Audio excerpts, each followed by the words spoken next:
तो अभी तक हमने देखा कि हम एक वेरिएबल की वैल्यू को कैसे प्रिंट कराते हैं, और हमने ये भी देखा कि एक वेरिएबल को कैसे डिक्लेयर करते हैं और उसे कैसे इनिशियलाइज़ करते हैं। तो अभी हमारे पास जो केस है वो ये है कि हमने एक नेम वेरिएबल में एक डेटा डाला है और हम उसे प्रिंट करा रहे हैं कंसोल पे। पर अगर मुझे कुछ और भी चीज़ प्रिंट करानी है, और वेरिएबल का डेटा तो मुझे प्रिंट करवाना ही है, पर इसके साथ ही मुझे और भी कुछ चीज़ें लिखनी है, यानी कि मुझे लिखना था माय नेम इज़ रजत। तो मैं वो कैसे अचीव करूँगा? तो सबसे पहले हम जाएंगे प्रिंट मेथड में।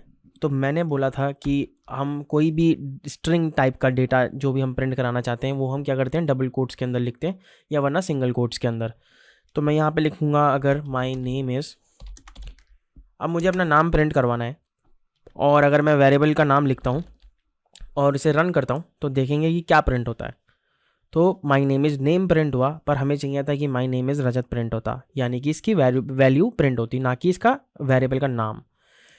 तो अब हमें इसको अचीव करने के लिए क्या करना होता है कि हमें कोई भी वेरिएबल का अगर प्रिंट करवानी है वैल्यू, और वो एक स्ट्रिंग टाइप के कह सकते हो आप, डबल कोट्स में या सिंगल कोट्स में, कोई स्ट्रिंग वैल्यू के साथ है, तो उसको हम बोलते हैं स्ट्रिंग इंटरपोलेशन, और हम उसका यूज़ करेंगे स्ट्रिंग इंटरपोलेशन का।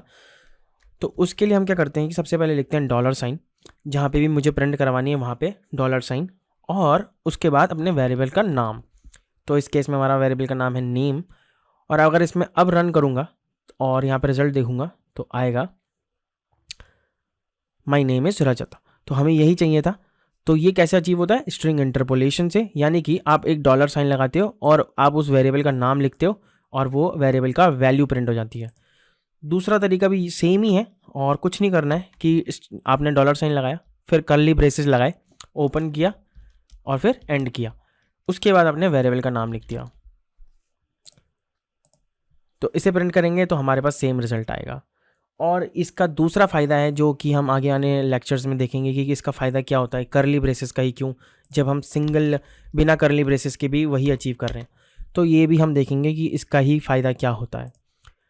तो सबसे पहले हम थोड़ा बहुत सीख चुके हैं कि स्ट्रिंग इंटरपोलेशन क्या होता है, कि आप किसी भी स्ट्रिंग वैल्यू के अंदर अपने वेरिएबल का अगर वैल्यू प्रिंट कराना चाहते हैं तो आप डॉलर साइन लगाते हैं और उस वेरिएबल का नाम लिखते हैं।